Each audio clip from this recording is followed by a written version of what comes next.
Welcome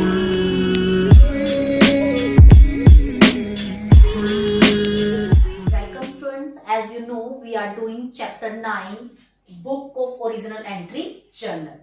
previous video में हमने discuss किया डिस्काउंट एंड इट्स टाइप और उससे रिलेटेड कुछ क्वेश्चंस हमने सॉल्व किए थे. So today we are going to start the next topic and the next topic that is opening entry. आज हम बात करेंगे opening entry and some special transactions, some special जो जनरल एंट्रीज होती हैं. तो first of all we will start with opening entry. First of all definition देखेंगे इसकी. ओपनिंग एंट्री होती क्या है?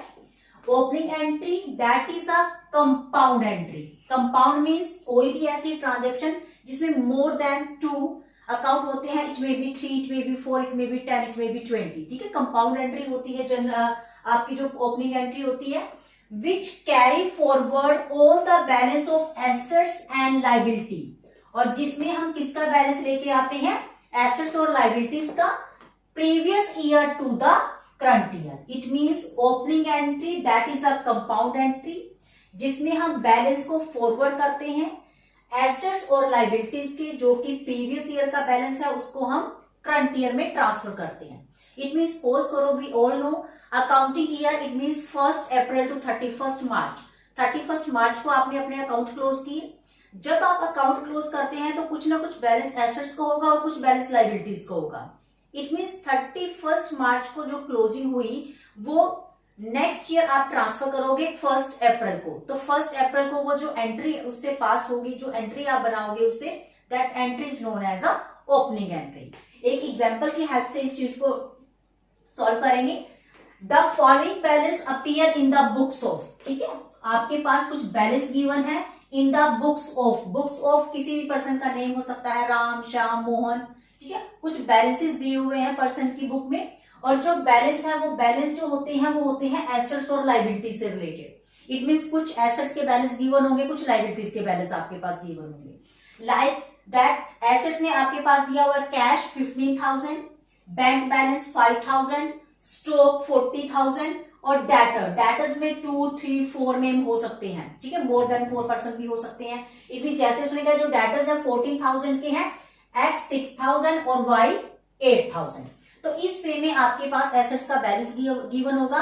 लाइक दैट हमारे पास लाइबिलिटीज का बैलेंस भी गिवन होगा. लाइबिलिटीज में जैसे उसमें यहाँ पे मेंशन है बैंक लोन 10,000 का और क्रेडिटर्स दैट इज 11,000. 11,000 को उसने आगे फर्दर 2 पार्ट्स में डिवाइड किया हुआ है. इट मींस अजय 5,000 और विजय 6,000.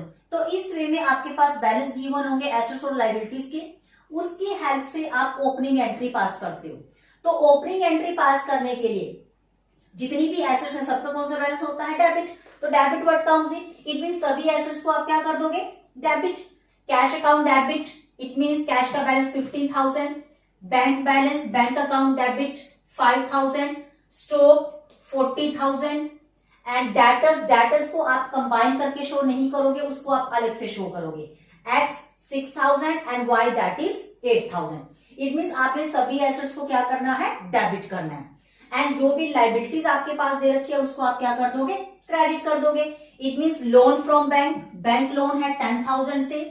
क्रेडिटर आपके क्रेडिटर्स को फर्दर उसने 2 पार्ट्स में डिवाइड किया हुआ है, Ajay 5,000 and Vijay 6,000.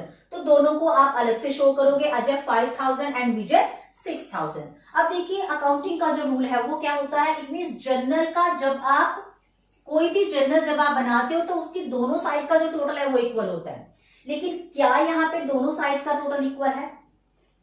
It means that is 20, 60, that is 74,000. ठीक है, इसका जो बैलेंस है वो कितना है? 74,000. लेकिन इस साइड का अगर हम बैलेंस देखें तो that is only 21,000. It means assets का टोटल 74,000 है लेकिन जो लाइबिलिटीज है उसका टोटल कितना है? ओनली 21,000. इट मींस दोनों में जो डिफरेंस है वो कितना है? 74,000 में से 21 को अगर आप डिडक्ट करते हो तो वैल्यू कितनी आ जाएगी? 53,000. क्योंकि जो वैल्यू है वो लाइबिलिटी साइड में कम है तो इट मींस आप बैलेंस भी लाइबिलिटी साइड में शो करोगे. क्योंकि एसेट्स का जो टोटल है दैट इज 74,000, लाइबिलिटीज का टोटल ओनली 21,000. जो बैलेंस है वो लाइबिलिटी साइड का कम है तो जो बैलेंसिंग फिगर है, बैलेंसिंग फिगर आप कहां पे शो करोगे? लाइबिलिटी साइड में, ताकि दोनों साइड जो है वो इक्वल हो जाए. अगर मैं अब 53 को ऐड कर दूं इसमें तो ये भी 74 हो जाएगा, लेकिन उस बैलेंसिंग फिगर के लिए हम क्या लिखेंगे, कैपिटल वर्ड यूज करेंगे। इट मींस अगर एसेट्स ग्रेटर देन लाइबिलिटीज, ठीक है, अगर एसेट्स का जो टोटल है वो लाइबिलिटीज से ज्यादा हो, जैसे यहाँ पे एसेट्स 74,000 है, लाइबिलिटीज है 21,000 ओनली, तो अगर एसेट्स का टोटल लाइबिलिटी से ज्यादा है तो जो भी डिफरेंस आएगा आपके पास, ठीक है, जैसे यहाँ पे जो डिफरेंस है वो कितना है 53,000, तो जो डिफरेंस है उसको हम क्या शो करेंगे, कैपिटल, उसको हम किससे शो करेंगे, कैपिटल से। इट में भी इसके अपोजिट भी हो सकता है। इट मीन्स सपोज करो लाइबिलिटीज ग्रेटर देन एसेट्स, अगर लाइबिलिटीज का टोटल ज्यादा हो जाए एसेट से तो उस केस में आप क्या करोगे, जो डिफरेंस है उसके लिए आप क्या वर्ड यूज करोगे, गुडविल। तो एसेट्स में आप गुडविल के नाम से अकाउंट बनाओगे और जो भी बैलेंसिंग फिगर है वो आप एसेट साइड में शो कर दोगे। तो ओपनिंग एंट्री की दोनों साइड इक्वल नहीं होती, वो इक्वल आपको करनी पड़ेगी। अगर एसेट साइड का टोटल ज्यादा है तो डिफरेंस कैपिटल से आ जाएगा, और अगर लाइबिलिटी साइड का जो टोटल है वो किससे आ जाएगा, डिफरेंस जो है वो किससे शो करोगे आप, गुडविल से, अगर क्वेश्चन में कोई भी इंफॉर्मेशन नहीं है। कई बार क्वेश्चन में मेंशन होता है कि जो भी डिफरेंस है उसको आप कैश ट्रीट करोगे, बैंक बैलेंस ट्रीट करोगे, अगर इस टाइप से कोई इंफॉर्मेशन है तो आप उस टाइप से उस चीज को ट्रीट करोगे। अदरवाइज एसेट्स में गुडविल और लाइबिलिटीज में आपकी कैपिटल से आप बैलेंस को टैली करते हो, इक्वल करते हो उस बैलेंस को। तो that is about opening entry. After that there are some special transactions, ठीक है, कुछ स्पेशल ट्रांजेक्शंस हैं। स्पेशल ट्रांजेक्शन में सबसे पहले हम बात करेंगे बैड डेब्ट्स की। बैड डेब्ट्स का मतलब होता है, सपोज करो आपने गुड्स सेल की है क्रेडिट में, तो इट मीन्स वो पर्सन जिससे आपको इन फ्यूचर अमाउंट मिलनी थी, इट मीन्स डेटर्स आपके देनदार, अगर किसी भी वजह से अगर वो पर्सन आपको पेमेंट ना करे, if the amount due from debtors is irrecoverable due to insolvency and other reason, it means जो पर्सन आपके डेटर्स हैं उनसे जो अमाउंट आपको रिसीव होनी थी अगर वो इररिकवरेबल हो जाए, वो कवर नहीं हो पाएगी due to any reason, reason कोई भी हो सकता है, जैसे पर्सन इंसॉल्वेंट हो गया, बैंकक्रप्ट हो गया पर्सन, ठीक है, या अदर देन कोई भी रीजन हो सकता है, वो चीज क्वेश्चन में मेंशन होती है, but due to that reason जो अमाउंट है वो हमें कवर नहीं हो पाएगी उस पर्सन से। तो उस केस में जो एंट्री है वो क्या होगी आपकी, जैसे for example Ravi who owe ₹10,000 is declare, Ravi जिससे आपको कितनी अमाउंट मिलनी थी, 10,000 मिलनी थी, डिक्लेयर्ड इंसॉल्वेंट, वो इंसॉल्वेंट डिक्लेयर हो गया, इट मींस बैंकक्रप्ट डिक्लेयर हो गया, एंड 40 पैसा इन अ रूपी, 40 पैसा इन अ रूपी का मतलब 1 रुपए में से कितना मिलेगा आपको, ओनली 40 पैसा, is receive from his estate. We know rupees में टोटल कितने पैसे होते हैं, 100 पैसे, इट मीन्स हमें उसका सिर्फ 40% मिलेगा, ठीक है, 40 पैसे का मतलब सिर्फ उसका 40% आपको मिलेगा, तो इट मीन्स 40 पैसा। तो रवि जिससे आपको 10,000 रिसीव होने थे उससे आपको कितनी अमाउंट रिसीव हुई, सिर्फ 40 पैसा, तो 10,000 का अगर हम 40% करें तो अमाउंट कितनी आ जाएगी, 4,000, इट मीन्स जिस पर्सन से आपको 10,000 मिलना चाहिए था उससे आपको कितनी अमाउंट रिसीव हुई, ओनली 4,000, तो 6,000 फर्म के लिए लॉस, और लॉस का कौन सा बैलेंस होता है, debit balance according to nominal account rule. तो इसके लिए हम क्या वर्ड यूज करते हैं, बैड डेब्ट्स, क्योंकि जो अमाउंट है वो इररिकवरेबल है, अब अमाउंट रिकवर नहीं होगी ड्यू टू इंसॉल्वेंसी या अदर देन कोई भी रीजन हो सकता है। तो उस केस में जो एंट्री है वो क्या बनेगी, कैश अकाउंट डेबिट, जो अमाउंट कवर हो गई, जो कवर नहीं हुई उसके लिए हम क्या वर्ड यूज करेंगे, bad debts account debit to Ravi, Ravi को क्रेडिट क्यों किया, क्योंकि credit the giver, debit word comes in, debit all expenses and loss, nominal account है, एंड क्रेडिट द गिवर, ठीक है। तो इस बैड डेब्ट्स के केस में हम ये वाली एंट्री पास करते हैं। आफ्टर दैट कई बार क्या होता है, जो अमाउंट आपने प्रीवियस ईयर, ठीक है, या कुछ मंथ्स पहले जो आपने amount as a bad debts लिखी थी, वो बैड डेब्ट्स कई बार रिकवर भी हो जाते हैं, ठीक है, इट मींस कई बार क्वेश्चन में आपके पास मेंशन होगा भी जो अमाउंट हमने एज अ बैड डेब्ट्स लिखी थी, ठीक है, रिटर्न ऑफ को कर दिया था लेकिन वो अमाउंट रिकवर हो गई है। If the bad debts previously return off, W off का मतलब return off, are subsequently recovered, जो अमाउंट हमने as a bad debts return off की थी वो इन फ्यूचर रिसीव हो गई हमें। For example ₹20,000 receive from Hari which were return off as bad debts, Ravi से हमें 20,000 मिल गए, हरि से हमें 20,000 मिल गए, जो हमने as a bad debts return off किया था। तो उस केस में एंट्री क्या हो जाएगी, cash account debit to bad debts recover. अब कैश को डेबिट क्यों किया, क्योंकि डेबिट व्हाट कम्स इन, हमारे पास 20,000 आ गया, टू बैड डेब्ट्स रिकवर, क्योंकि अब बैड डेब्ट्स हमारे लिए क्या है, बैड डेब्ट्स रिकवर हमारे लिए इनकम है, हमारे लिए प्रॉफिट है, और इनकम का कौन सा बैलेंस होता है, क्रेडिट, ये हमारे लिए गेन है। तो इट मींस एंट्री हो जाएगी debit what comes in, cash account debit, and to bad debts recover according to nominal account rule. So this is all about bad debts and bad debts recovered. So here are some more special entries. अभी तक हमने बात की bad debts and bad debts recover. Next one, that is outstanding expenses. Outstanding means due but not paid. It means कोई भी ऐसा expenses which is related to current year but we are not paid. ठीक है, हमने अभी तक उस चीज को पे नहीं किया। तो फर्स्ट ऑफ ऑल डेफिनेशन देखेंगे। If a business enterprise left with some expenses which are yet to be paid at the end of the accounting year, it means कोई भी ऐसा expenses जो कि बिजनेस को करंट अकाउंटिंग ईयर का मतलब 1 April to 31 March company को पे करना था लेकिन उसने पे नहीं किया, तो इसी के लिए हम वर्ड यूज करते हैं आउटस्टैंडिंग या फिर ड्यू बट नॉट पेड। तो उस केस में जो एंट्री है वो क्या होगी, for example salaries due to clerk ₹20,000। Due means amount due हो गई है लेकिन आपने पे नहीं किया, it means that is related to current year. तो उस केस में जो एंट्री है वो क्या हो जाएगी, salaries account debit to outstanding salaries. ठीक है, क्योंकि आउटस्टैंडिंग हमारे लिए क्या है, लायबिलिटीज, और outstanding that is a representative personal account. Outstanding उन पर्संस को रिप्रेजेंट कर रहा है जिनको आपको सैलरी पे करनी थी, जिन क्लर्क को आपको सैलरी पे करनी थी, ये आउटस्टैंडिंग जो सैलरी है उन पर्संस को रिप्रेजेंट कर रहा है। Debit all expenses and loss, salary को डेबिट इसलिए किया गया because salary that is a loss, that is expenses for us, and outstanding salary that is a representative personal account.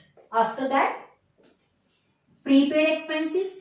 Prepaid expenses का मतलब होता है paid in advance, it means कोई भी ऐसा खर्चा जो कि करंट ईयर से रिलेटेड नहीं था, ठीक है, नेक्स्ट ईयर से रिलेटेड जो एक्सपेंसेस है वो हमने करंट ईयर में पे कर दिया, तो that is known as prepaid. जैसे मोबाइल बिल होते हैं आपके प्रीपेड।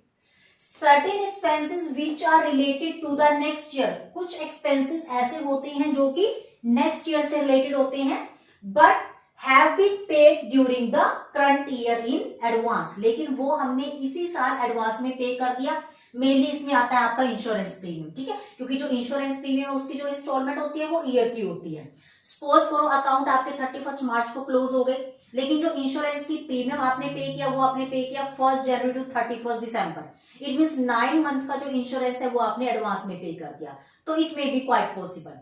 तो उस केस में जो एंट्री है वो क्या होगी, फर्स्ट ऑफ ऑल एग्जांपल देखिए, out of rent paid this year, इस साल हमने जो रेंट पे किया ₹10,000 is related to the next year. It means हमने इस साल जितना भी रेंट पे किया उसमें से जो 10,000 है वो नेक्स्ट ईयर से रिलेटेड है, it means that is prepaid. तो उस केस में जो एंट्री है वो क्या हो जाएगी, prepaid rent account debit to rent account. अब देखिए प्रीपेड रेंट को डेबिट क्यों किया गया, क्योंकि prepaid rent that is a representative personal account. Prepaid हमारे लिए एसेट्स होती है, जैसे जो आउटस्टैंडिंग है वो हमारे लिए क्या होती है, लायबिलिटी, तो प्रीपेड है वो क्या होती है आपके लिए एसेट्स होती है। तो प्रीपेड जो रेंट है ये रिप्रेजेंटेटिव पर्सनल अकाउंट है, ये उन पर्संस को रिप्रेजेंट कर रहा है जिनको आपने अमाउंट जो है वो एडवांस में पे की है। तो एंट्री क्या बन गई, prepaid rent account debit to rent. Prepaid rent हो सकता है, सैलरी हो सकती है, वेजेस हो सकता है, ठीक है, जो भी वर्ड आपके पास गिवन है उसके आगे आप प्रीपेड वर्ड यूज करोगे। After that depreciation. Depreciation it means assets की वैल्यू का रिड्यूस होना, that is depreciation. Permanent and continuing decrease in the value of assets due to wear and tier.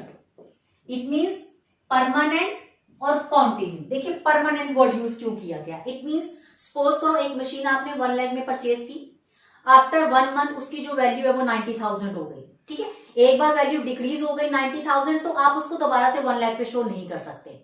और continue decrease word, continue word इसलिए use किया गया, एक बार जब depreciation charge होना शुरू होता है तो वो कंटिन्यू होता है। इट मींस ऐसा नहीं भी 1 मंथ डेप्रिसिएशन चार्ज हो गया या 1 ईयर आपने डेप्रिसिएशन चार्ज कर दिया, नेक्स्ट ईयर डेप्रिसिएशन चार्ज नहीं किया। इट मींस एसेट्स की जो वैल्यू है वो कंटिन्यू डिक्रीज होती है और परमानेंट। एक बार डिक्रीज हो गया तो आप उसको दोबारा से सेम कॉस्ट पे शो नहीं कर सकते जितने में आपने उसको परचेज किया था।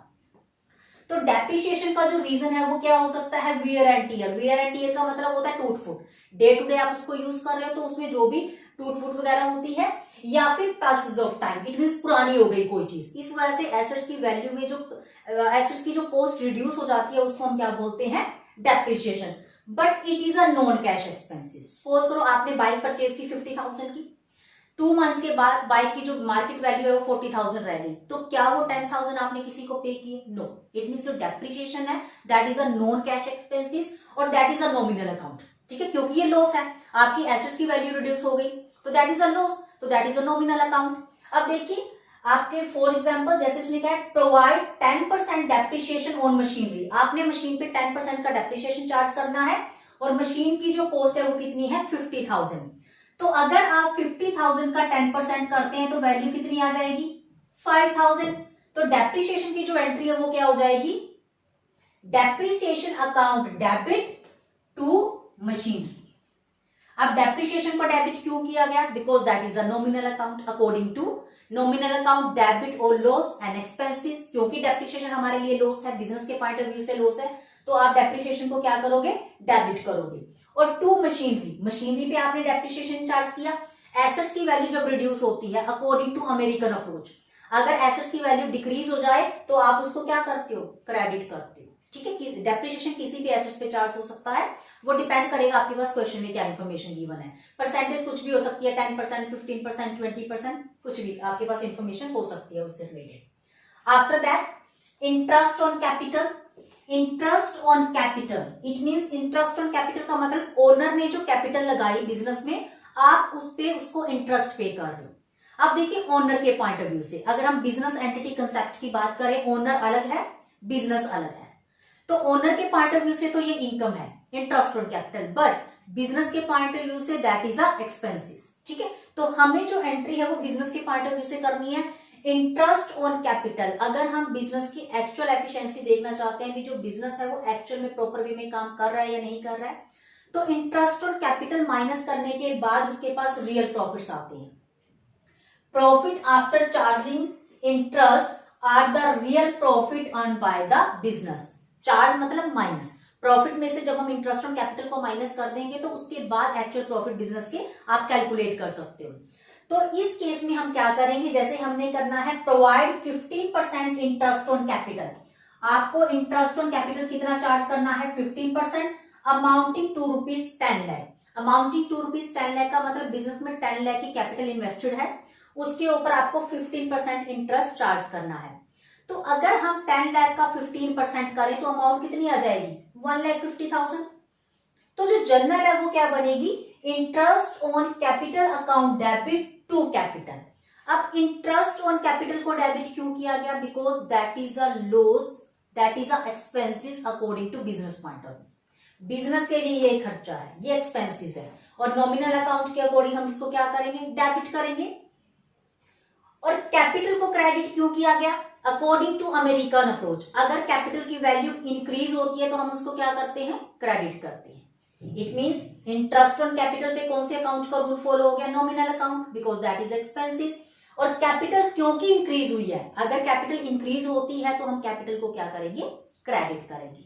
So this is all about all this transaction, outstanding expenses, prepaid expenses, depreciation and interest on capital.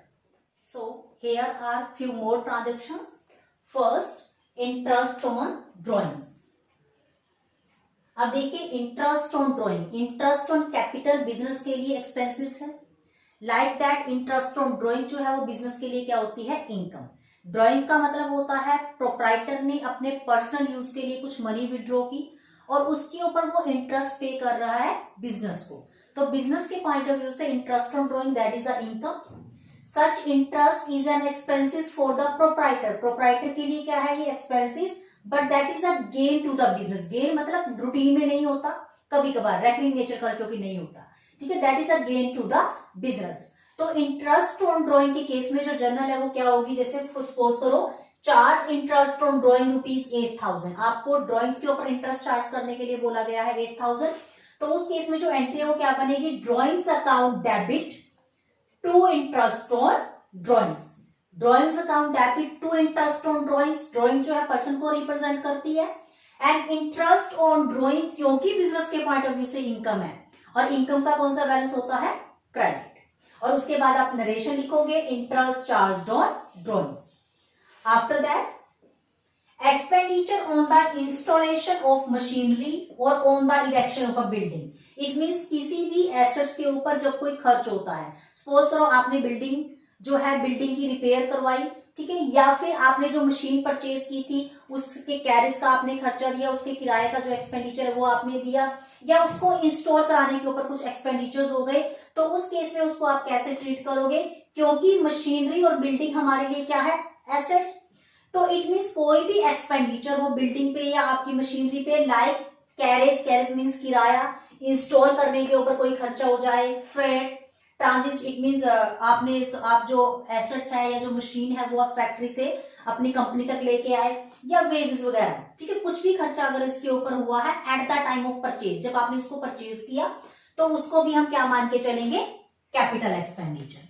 But अगर आपने मशीनरी या बिल्डिंग को परचेज किया और साथ के साथ कोई एक्सपेंडिचर हो जाए, तो उसको हम कैसे ट्रीट करेंगे, लाइक अ कैपिटल एक्सपेंडिचर, और आप उसको उसकी कॉस्ट में ऐड कर दोगे। बट कई बार क्या होता है, repair charges on the assets which is already appear, कई बार हम उन एसेट्स को रिपेयर करवाते हैं जो कि आपकी बुक्स में ऑलरेडी थी, तो उस केस में हम उस एसेट्स को डेबिट ना करके किसको डेबिट करेंगे, रिपेयर को डेबिट करेंगे। अब देखिए थोड़ा सा डिफरेंस है दोनों में। आपने किसी एसेट्स को परचेज किया लाइक मशीनरी या बिल्डिंग, और साथ के साथ उसके ऊपर कोई एक्सपेंडिचर हो गया, ठीक है, कैरेज हो सकता है, इंस्टॉलेशन से रिलेटेड कोई एक्सपेंडिचर्स हो सकते हैं, रिपेयर से रिलेटेड कोई खर्चा हो सकता है, तो आप उसकी कॉस्ट में ऐड करोगे उसको, ठीक है, तो that is a capital expenditure. But अगर आप रिपेयर करवाते हो किसी भी ऐसी एसेट्स की जो ऑलरेडी आपकी बुक्स में है, तो उस केस में आप उस एसेट को डेबिट ना करके हम किसको डेबिट करेंगे, रिपेयर को। With the help of example ये चीज आपको ज्यादा क्लियर हो जाएगी। For example, first of all second और थर्ड की बात करेंगे। Purchase a machinery by giving a cheque ₹3 lakh, आपने मशीन परचेज की 3 लाख की and paid 25,000 as wages on its installation. आपने 3 लाख की मशीन परचेज की है बाय चेक, और 25,000 आपने बाय कैश पे किए, उसके वेजेस की मशीन को आपने इंस्टॉल करवाया, इसके लिए आपने 25,000 पे किए, क्योंकि machine that is a capital expenditure, ठीक है, आपकी एसेट्स है, कैपिटल खर्चा है आपका, तो उससे रिलेटेड जो भी एक्सपेंडिचर है आपने उसको इंस्टॉल करवाने के ऊपर 25,000 जो पे किया है वो उसकी कॉस्ट में ऐड हो जाएगा उस केस में। इतनी जो मशीन है, machinery account debit, debit what comes इन, उसमें आप दोनों वैल्यू को ऐड कर दोगे, 3 लाख प्लस में 25,000, टोटल अमाउंट कितनी हो जाएगी, 3,25,000। To bank 3 lakh and to cash 25,000। 3 lakh जो है वो बैंक में क्यों आया, क्योंकि आपने जो अमाउंट है किससे पे की, चेक से, और 25,000 बाय कैश गया है, तो cash credit what goes out, 25,000। But in case अगर आप गुड्स परचेज करते हो, boat goods from Nilesh for cash, आपने गुड्स परचेज की नीलेश से लेकिन कैश में ₹50,000 एंड 10,000 पेड फॉर कैरेज। अगर आप गुड्स परचेज करते हो और उससे रिलेटेड कोई खर्चा हो जाए, कोई भी किराया वगैरह आपने साथ के साथ उसके पे किया, तो उस केस में आप उसको परचेज में ऐड नहीं करोगे। जैसे मशीन में तो हमने उसको ऐड कर दिया था क्योंकि वो कैपिटल एक्सपेंडिचर है, उसका बेनिफिट हमें आगे कई सालों तक मिलने वाला है। लेकिन अगर आप गुड्स परचेज करते हो और उस टाइम पे कोई अदर एक्सपेंसेस अगर आपके होते हैं, तो वो आप उसकी कॉस्ट में ऐड नहीं करोगे, वो आप अलग से शो करोगे। अब गुड्स परचेज की है तो आप उसके लिए क्या वर्ड यूज करोगे, purchase account debit according to nominal account rule, purchase account debit 50,000 and carriage inward, inward का मतलब आना, गुड्स परचेज हुई है, ठीक है, तो इसके लिए हम क्या वर्ड यूज करेंगे, कैरेज इनवर्ड, ये भी आपके लिए एक्सपेंसेस है, 1,000 to cash ₹50, 1,000 credit word goes out. Simple सा डिफरेंस क्या है, अगर हम गुड्स परचेज करते हैं और उससे के साथ अदर कोई भी एक्सपेंसेस अगर होते हैं, कैरेज का हो गया, ठीक है, फ्रेट वगैरह का कोई भी खर्चा अगर होता है, तो वो आप उसकी कॉस्ट में ऐड नहीं करोगे, उसको अलग से शो करोगे। बट अगर आप कोई एसेट परचेज करते हो और एसेट को परचेज करते टाइम कोई एक्सपेंडिचर्स अगर होती हैं तो वो आप उसकी कॉस्ट में ऐड कर देते हो। अदर देन हमने यहाँ पे बात की भी कोई भी एसेट जो बुक्स में ऑलरेडी अपीयर है और अगर उसको हम रिपेयर करवाएं तो उस केस में जो एंट्री है वो क्या होगी, paid 15,000 for repairing the office furniture. अब उसने ये नहीं कहा कि हमने फर्नीचर परचेज किया, उसने कहा हमने फर्नीचर पे रिपेयर चार्जेस हैं आपके 15,000 के। तो उस केस में हम फर्नीचर को डेबिट ना करके हम किसको डेबिट करेंगे, रिपेयर को।